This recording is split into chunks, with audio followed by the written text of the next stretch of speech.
On the 15th of November 2018, John Allen Chau took a boat to North Sentinel Island expecting a peaceful welcome. It's the He same? never made it back home. Although before we talk about who he was, what he was doing, and how he came to meet his fate, let's first talk about the island itself. Chat, what is it lagging? Located in the Bay of Bengal between India and Thailand, North Sentinel Island measures 6 kilometers wide I think it's the kilometers game. long and is home to one of the last uncontacted tribes on all of planet Earth. The tribe is known to outsiders as the Sentinelese, who have an estimated population of between 15 and 500 people. However, there's a reason why taking an accurate measurement is almost impossible. They're unbelievably hostile to anybody who tries to visit the island. The first example of this came in 1867 when an Indian merchant ship wrecked on the island's reef, and while the 106 passengers might have thought that they'd stumbled upon paradise, this couldn't have been further from the truth. Without warning, the ship's crew were attacked by the tribe's bow and arrows, and were only able to survive by returning fire with sticks and stones found on the beach. They were rescued by a British steamboat 1 week later, yet the captain of the shipwreck went on to describe the Sentinelese by writing, "The savages were perfectly naked with short hair and red painted noses, and were opening their mouth and making sounds like pa on oh. Their arrows appeared to be tipped with iron."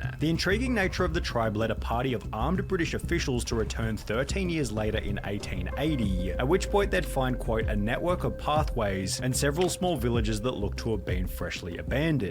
They'd eventually find 4 Sentinelese children, as well as an elderly couple, who were kidnapped by the party and taken back to the nearby city of Port Blair. However, their stay didn't last very long, as all 6 Sentinelese sickened rapidly and the old man and his wife died, so the 4 children were sent back to their home with quantities of presents. 16 years after this, a Hindu convict escaped on a makeshift raft from the adjacent Great Andaman Island, only to wash up 50 kilometers west in the worst place imaginable, North Sentinel. A search party found his body lying on the beach pierced with iron arrows, with his death sending a clear enough message for nobody to return to the island for almost 80 years. However, in 1974, a film crew shooting a documentary called Man in Search of Man landed on the island to leave gifts. We came at last to what is known as the North Sentinel Island. Although some expeditions had landed here, the Sentinelese had never been sighted. We left gifts of coconuts, knives, lengths of cloth, a pig. After which the Sentinelese were caught on camera for the very first time. Oh, chat, are they gonna be naked or not? Chat, are they naked or not? Because I'm not trying to get banned, bro. What are those moving shapes? Are they human?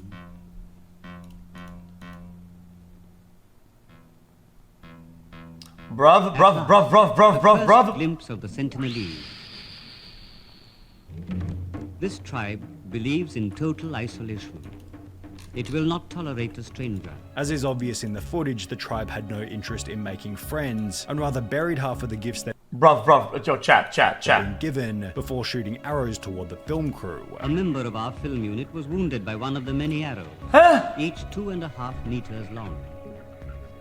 He will carry this scar till his death. Guys, come on, just fucking tell me, dude. Chat, come on, man. Okay, I'm saying it, chat. Listen. Guys, listen. Twitch doesn't care if it's educational, dude. They will clap. I will get clapped, chat. Alright, some of you watch ahead of me and just tell me. If on Google Maps you zoom into the coastline on the island's northwest corner, you'll find a different boat which now acts as a permanent reminder of North Sentinel's hostility and unrecoverability. The ship, going by the name of the MV Primrose, had been transporting farming supplies to Australia before it wrecked on the unfortunate location in 1981. The ship's passengers were incredibly lucky because at the time, this entire area was underwater, keeping them at a safe distance while they organised their rescue.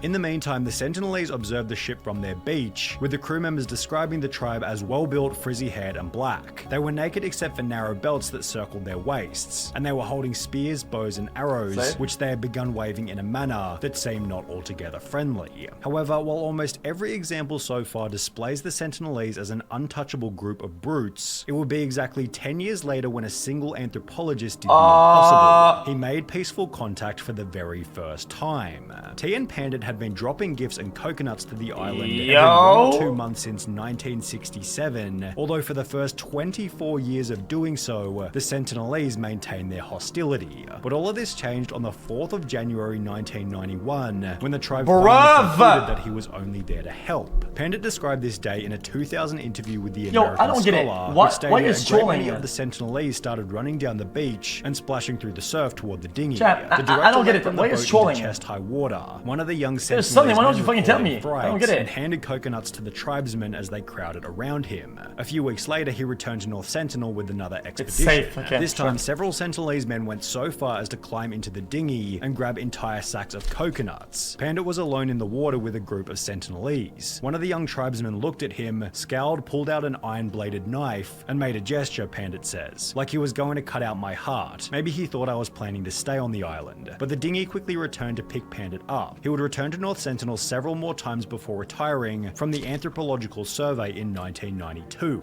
The interaction showed that peaceful contact with the tribe was possible, although only after a significant period of trust building, and even after T and Pandit's unique interaction, the Sentinelese retained their hostility toward any unfamiliar outsider. For example, after the 2004 Indian Ocean earthquake caused the worst tsunami in recorded human history right next to North Sentinel Island, a helicopter was sent out to see if the tribe had survived from such a catastrophic event. Well, not only were the Sentinelese somehow doing just fine, but their response to the help offered by the Indian government was to throw spears, arrows, and rocks toward the helicopter. 2 years later in 2006, two men aged 48 and 52 were fishing for mud crabs near the island. However, the pair got so drunk that while sleeping, the anchor of the boat, which was a rock tied to a rope, fell apart and drifted the men toward North Sentinel. The following morning, fellow fishermen said they tried to shout at the men and warn them that they were in danger. However, they did not respond. They were probably drunk, and the boat drifted into the shallows where they were attacked and killed. A government helicopter was sent to recover the bodies. However, given the tribe's hostility, all they were able to get was this photo, after which a 5.6 kilometer exclusion zone was enforced by the Indian government, making it illegal for anybody to visit the island. This, in combination with every other example so far, paints a very simple picture. Do not visit North Sentinel Island under any circumstances. However, unfortunately, John Allen Chau never got the message. Born on the 18th of December 1991 in the state of Alabama, John grew up in what seemed to be a standard Christian household with 2 parents and 2 siblings. As he got older, John began to get into various outdoor activities such as camping, hiking, and kayaking, which when combined with his religious background, inspired him to become an adventure blogger and Christian missionary. On his Instagram, John displayed his trips to countless different countries including Mexico, South Africa, and Canada, each of which being documented on his Rugged Trail website. However, there was one location that John had his sights set on, which would make all the others seem insignificant: North Sentinel. He'd grown obsessed with the idea of visiting the island during his previous trip to the Andamans in 2016, and judging from the quotes he posted to his Facebook, John seemed to have been inspired by another missionary named Jim Elliot, who was killed in the 50s whilst preaching to a native tribe in Ecuador. Although, according to the head of the mission he was working for, John was significantly more prepared. All Chau's decisions, including...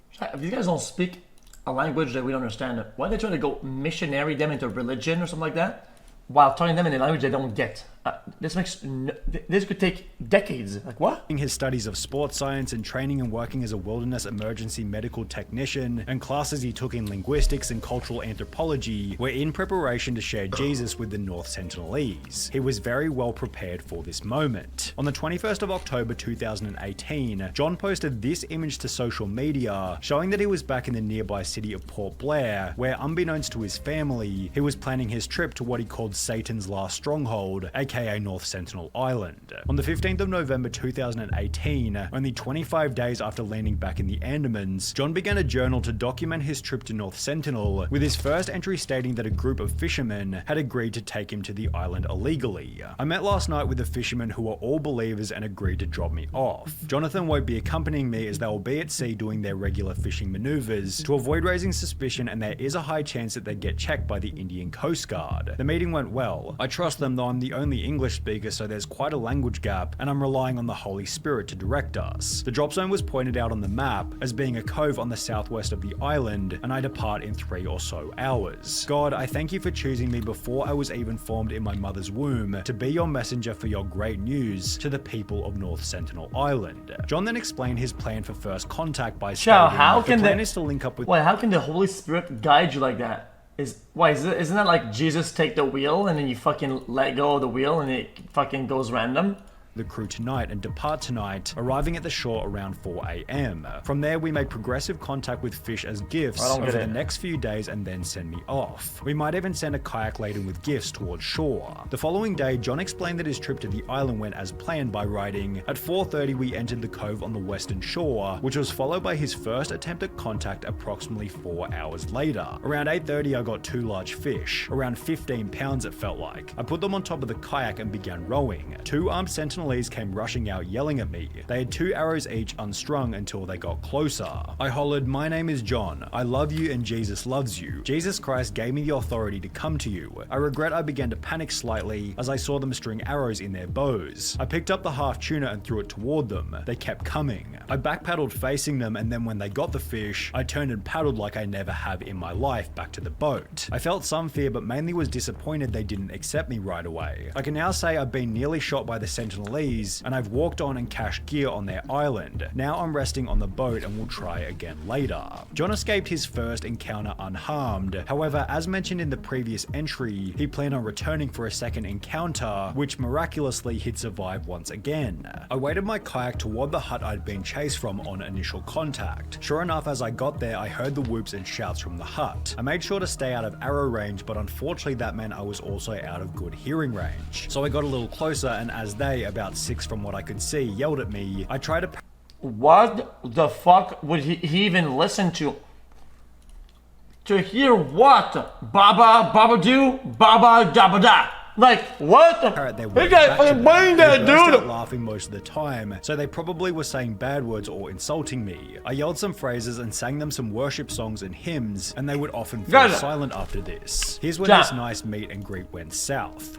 This is not culturally insensitive. They literally said earlier the sound that they make. I had it spot on that. Both with bows came behind, and I kept waving my hands to say no bows, but they didn't get the memo, I guess. Then a little kid with bow and arrow came down the middle, and I figured this was it. So I preached a bit to them starting in Genesis, and disembarked my kayak to show them that I too have 2 legs. But the little kid... That was outrageous. You don't even know who these people are. You don't even know what these guys are, dumbass. Shot me with an arrow directly into my Bible, which I was holding in front of my chest. I stumbled back and I recall yelling at the kid for shooting me. I had to swim almost a mile back to the boat at the mouth of the cove. The plan now is to rest and sleep on the boat. By this point, John already had an unbelievable story for the ages. He had gone to the island, survived his first day, returned on a second day, was shot by the Sentinelese point blank, but lived to tell the tale after the pages in his Bible decided to spare his life. However, as the journal entries continued, it became obvious that John was happy for his legacy to be the guy who died trying to preach his religion to the tribe. Lord, let your will be done. If you want me to get actually shot or even killed with an arrow, then so be it. I think I could be more useful alive though, but to you, God, I give all the glory of whatever happens. I don't want to die. Would it be wiser to leave and let someone else continue? No, I don't think so. I still could make it back to the US somehow, as it almost seems like certain death to stay here. Yet there is evidence of change in just 2 encounters in a single day. We'll try again tomorrow. The following day, John wrote his final entry in the journal, beginning with, "Woke up after a fairly restless sleep, heading to island now. I hope this isn't my last notes, but if it is, to God be the glory," before going on to write a goodbye message to his family reading, "Brian and Marilyn and Mum and Dad. You guys might think I'm crazy in all of this, but I think it's worth it to declare Jesus to these people. Please do not be angry at them or at God if I get killed. How? Rather, please live your lives. How would you even do that? How? In obedience to whatever he calls you to, and I'll see you again when you pass through the veil. Don't retrieve my body. I love you all, and I pray that none of you love anything in this world more than Jesus Christ." Written from the cove on the southwestish, more like west of North Sentinel Island, 16th of November 2018, 6:20 AM. In the days that followed, his family made a post to John's Instagram reading, one last question, chat. In life, there's probably hundreds of thousands, millions of people that aren't religious, right? why doesn't he just go knock at doors and missionary them and be like, guys, Jesus Christ. Maybe you could go to Jesus Christ, be guided by Jesus Christ, which is fair enough. I think people are allowed 100% to missionary and say, yo guys, would you guys be interested to hear about Jesus Christ? It goes on an island of 15 people that don't speak any language known to these guys, okay, on a fucking boat where these guys talk with bow and arrows. Like, why? We recently learned from an unconfirmed report that John Allen Chau was reported killed in India while reaching out to members of the Sentinelese tribe in the Andaman Islands. Words cannot express the sadness we have experienced about this report. He was a beloved son, brother, uncle, and best friend to us. To others, he was a Christian missionary, a wilderness EMT, an international soccer coach, and a mountaineer. He loved God, life, helping those in need, and had nothing but love for the Sentinelese people. As a family, we ask for your understanding and respect for him and us during this time. Thank you, the Chau family. 3 months later, John's father criticized religion for the death of his son, stating, "If you have anything positive to say about religion, I wish not to see or hear it. John is gone because the Western ideology overpowered my Confucian influence. He blamed evangelicals' extreme Christianity for pushing his child to a not unexpected end, which is a viewpoint often repeated across social media platforms. John Allen Chau is not a martyr, just a dumb American who thought that tribals needed Jesus, when the tribals already lived in harmony with God and nature for years without outside interference. Stupidity cannot be considered to be a martyrdom." This video will I mean, bruh.